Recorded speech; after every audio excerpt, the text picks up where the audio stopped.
I'm Julia Rohr, the Executive Director of Rowers Choice Academy. Today, I'm at Philadelphia Girls Rowing Club in Philadelphia, Pennsylvania to interview 4 pioneers of women's rowing from the 1967 Vichy Eight. Let's go hear their stories. I am joined here today by Penny Henwood, Sophie Sosha, Barb Ho, and Liz Bergen. And they are going to share some information with us about the Vichy Eight, which was the first women's boat to ever race internationally in 1967. How did you start rowing? How did this come about? Clearly, rowing was not something for women that was really open and available to you at that time. So how did you fall into this sport and then end up racing internationally? It was very surprising, and it was the best opportunity that I ever had in my life. I was shopping in Cherry Hill Mall in the shoe department. In Strawbridge and Clothier, and this girl, who is now one of our team members, Jinx, was sort of circling me, and just as I was shopping, and she finally got the nerve up to come over and introduce herself to me. And she told me all about Boathouse Row, what she does, what they do, and she was very happy to recruit somebody that was almost 6 foot tall, which is an advantage with rowing, I think, a little bit. So she gave me all the information, and I went home and told my mom and dad that I had met this woman in Strawbridge, and she invited me over to the boathouse on Schuylkill to see if I would like to row. And I had no idea where Boathouse Row was. I lived in New Jersey. So my dad put me in the car and pulled up in front of the girls' club. And I got out of the car, and as I was getting out of the car, there was all these guys running down the drive past me, and I stood up and I thought, oh my God, I died going to heaven. And all these guys that were way taller than me. So, and then they put me out in the gig the very next day when I came. Oh, that's great. Yeah. That's awesome. So were you guys similar? You just kind of, somebody found you, you read about it, you heard about it, and you just showed up at the boathouse?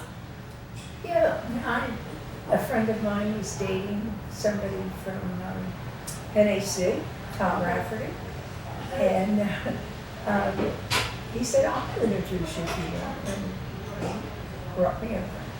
Wow. That was it. Okay. Sophie, I feel like you got a good story. Well, years ago, you couldn't just walk up to a boathouse and be admitted. My sister was already rowing here. Okay. She said a sentence that changed my life. How would you like to start rowing? And I came down here May 5th, 1961, and have been here ever since. Wow. Both my brothers had rowed, Okay. but I was dating someone that rowed at Vesper.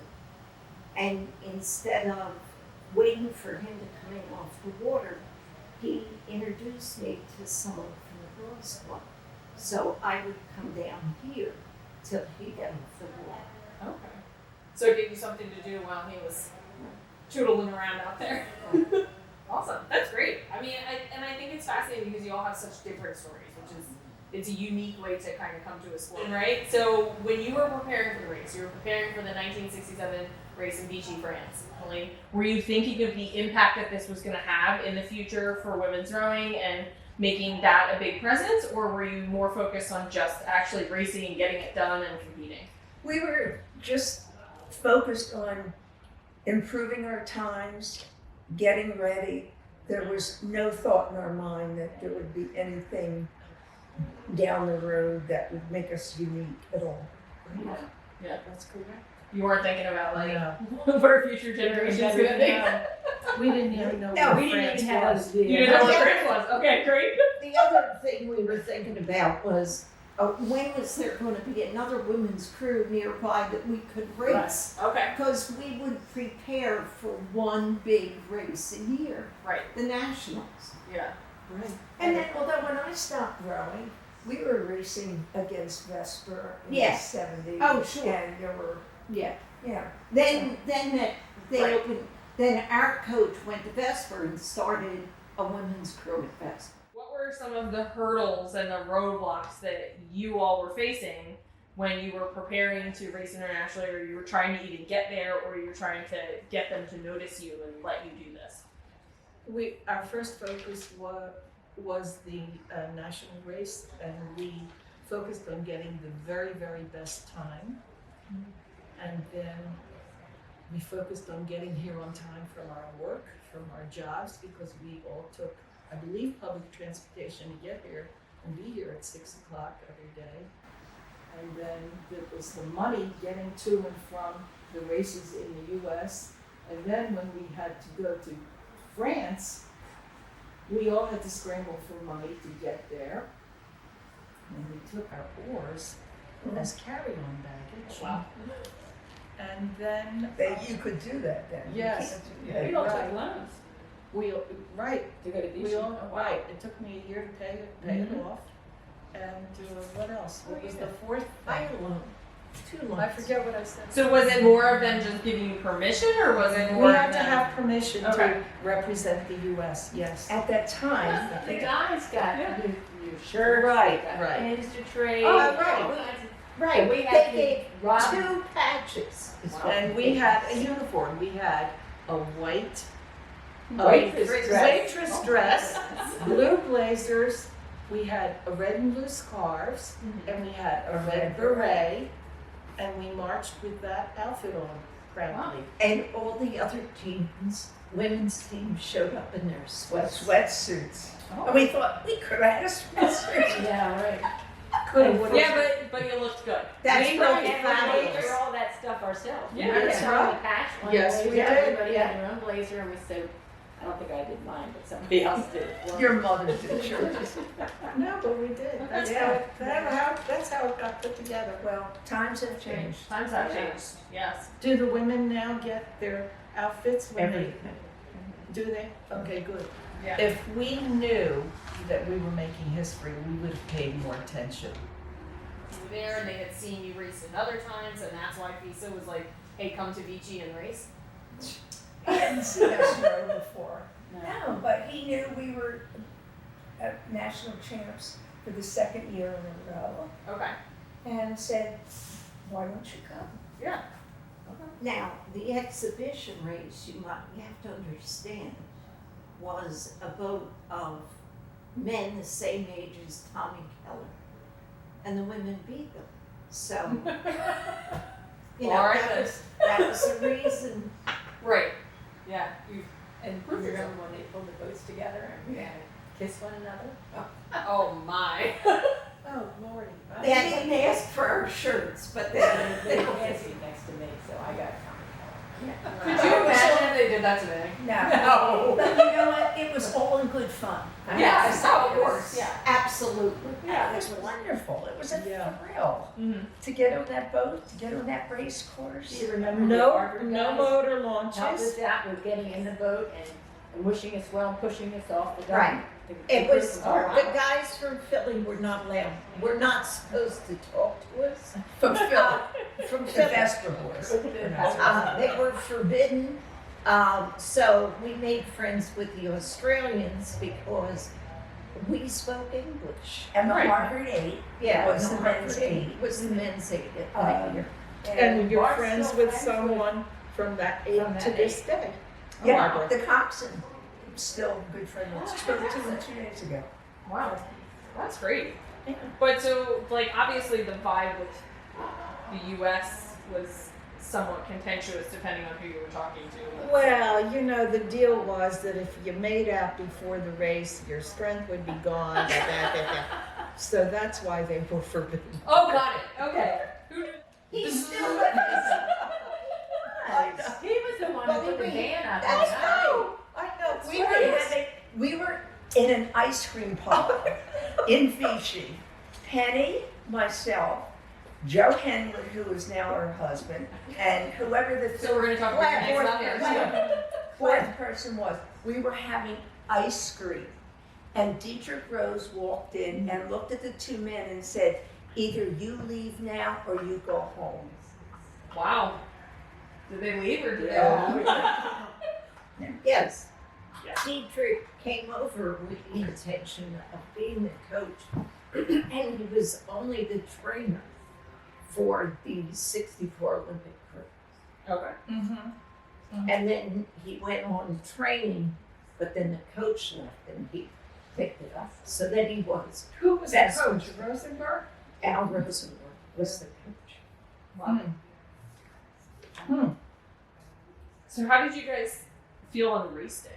Like obviously you said it was very big. Apprehensive. We were scared. Well, I'm nervous, not scared, Yeah. nervous. You do on any race day, you're nervous. Right. And you think, if I catch a crap, I hope I die in the very And that's Well, not that's an when you help exact- me out and pick up the crap. Not easy. Thank you. It's not even like now domestically. Like I remember racing internationally, but even domestically, I'm like, I raced at a Schuylkill this year, and I was like, I think I'm gonna have a heart attack before I cross. And then you think, why am I doing this? Right? Yeah, in I'm the like, body this of the is great. race, And I'm like, when your guts are spilling out, you think, I'm never going to do this again. Then you're on the line No, the I next never week. thought that. like, how did you guys feel, kind of in that environment? Right? It was a pretty hostile. No, it was not. Was it? It was not No. okay. You No. know, Nobody in talked to France, anyone. number one. Right. Okay. So, I mean, the Right. French were there, the Swiss were there, and Czechoslovakia. It was. You know, was the fun. Russians- It wasn't. It was a pleasant experience. It wasn't something you Oh, were not afraid at all. of or Mhm. wonder what they're thinking. Yeah. So- Right. The Poles spoke to me, and the Russians spoke to me. Okay. But they knew that they couldn't go over the line and speak anything that had to do with politics. And Okay. they kept it to rowing, and they were congenial, but they had their space and we had ours. Okay. And they were dumbstruck seeing us. We were a ragtag team. Nobody, not all of us was a 6-footer. Penny. We're all looking at Probably you. only 6 foot. They thought they were two coxswains. Oh, Marge wow. Pollock, who was my size and me. Oh, They did not. They did not. How long did you guys stay in competitive rowing? Did you keep going with it? Or did you just kind of be like, all right, we're done, moving on, got other things to do in my life? You rode another year. You rode 68. Right. And, Okay. I What about rode you, till Laura? 73. I rode 68. Okay. I competed in 73 in the women's national. Okay. And then you I- were 68 also. Yeah, and I did a couple of years after, yes. Okay. So Did you- Well, I've been here the entire time, and there were periods of time when I didn't get on the river because there was a business and there were 2 kids, and I got divorced, thank God, and you know it's going in there. so And rowing was always there for and rowing, you know what? This was Yeah. my haven. Yeah. It really was. When you go out on that river, nothing touches you. I always said when I was coaching, I had the best office. Yes. Sitting in a launch on the river by myself. And the decisions Oh, right, made with my by aunt. Well, and you got to see me every day. And I got to see her every day. And I remember after 68, you and I used to get together, try to get together once a week and come down and row a double. You and I. Right. And then it would be, well, let's row a double and then go have a few beers. Yes. Well, And then that we'll And cut then- out the rowing. And then it was, and then it was, yeah, it's too windy. Let's just go. Yeah. And then there went the rowing and here went the beer. Oh, we used to have a refrigerator full of beer, and And on it's race still days, full. we did our beer, and Barbara and I would take the beers out and go to the races, and then come back and empty the refrigerator. Well, it's Fairman still also had a beer filled machine. with beer. You can have some today. They do. Well, they have. Now they have Tap tap. beers. They have a tap and they have their own Mug. mug. Of course they do. Yeah. Of course they do. Yeah. Well, that was a bachelor's tradition too. Yeah. But theirs were all with the river club. Mm. Wow. They all had nicknames. Of course they do. Yes. Yeah. Competitive until Yeah. 73. Okay. But then I was president, no, before I was president here, I became an officer of the school league. Oh, okay. Yep. And then from secretary, I went to treasurer, to vice commodore, and then commodore Mm-hmm. the whole time. Nice. And I was president, Sophie and I used to trade on. She'd take a couple of years, The then hot I'd seat. take a couple of years. The hot seat. Yeah. Yeah. The hot seat. I feel like that everybody's like, who wants to be president? And it's like the person that's standing in front, and everybody else backs up, and they're just like standing there. You're like, oh, what Did just I happened? say that? You're like, I do not recall volunteering for this option. So clearly, PGRC is a fundamental piece of women's rowing in the U.S. It's the oldest women's boathouse in the United States, right? You guys were the first crew to race internationally. Where do you think, do you think we're doing okay women's rowing wise? Do you think our generation has carried the torch well? Kind of where do you feel that we are with women's rowing? I actually do think we're doing very well because now you have high school rowing, you have college rowing, and then they move on to the camp settings, and our women are winning, and the men aren't so much. It's sculling events, we're always very shallow in that. And so many of the school, they were trying to encourage it in the high school ranks. Right. Okay. So, and it's much easier for the small schools to do the sculling events. Right. But then, then it fell by the wayside. It was good for maybe 3 or 4 years. Because the Right. money, if it's not a school program, the parents have to pay for it. I mean, I get a call every once in a while, how do we start a rowing program? And I go through the list of expenses, and the ticket price is $200,000 in order to get a facility. Coaches, equipment, meaning motors, motor launches, insurance, the actual place where you will house the stuff so that it doesn't walk off in the middle of the night, that kind of stuff. Right. So, Yeah. so that's what I see what I see that USRA should focus on. And we were like, this is a problem because you either a national team or you don't row, or maybe in a few years you pick up masters Or maybe row. never because Exactly. there's no facility for it. Correct. If you're not from here, Right. where are you going to row? And so I always hear not enough coaches, not enough refs, and the young people aren't coming forward. Well, they're not because they have no place to Right. be. Yes. Exactly. Yeah. So that's something don't we've actually talked complain about. Yeah. if you haven't given them the opportunity. Is there anything that you guys, being pioneers in women's rowing, whether you realize it at the time or not, is there anything that you think that we could be doing better, or we can help to even proceed even better through women's rowing and actually promote it better? You can't get any better when women's 8 wins the Olympic gold medal. More than once. Yeah. That's true. I know. And the opportunities, the scholarships that are available for the high school girls to go on to college makes a big difference. Yeah. Title IX. Yeah. Yes. That was a big one. But Yeah. but we were before Title. Right. Exactly. Yeah. And because we were all working girls, we paid for all our expenses. And some of us lost their jobs when we went to Vichy. Oh, really? Janice Janice, lost her job. Yeah.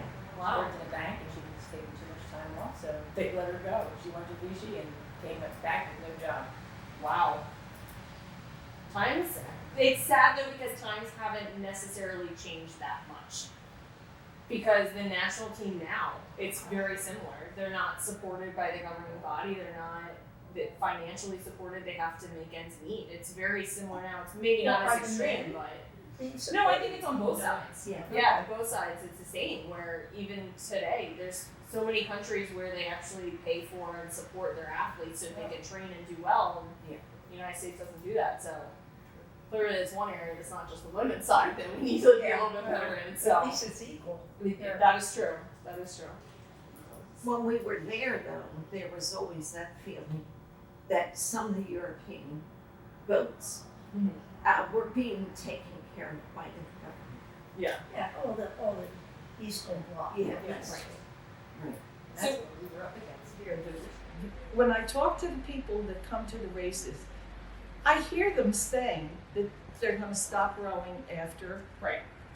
And I make it a point to talk to them about it because it happens to be a quirk of mine.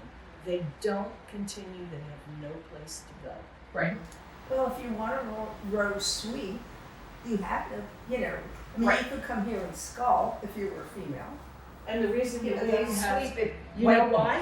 That's We true.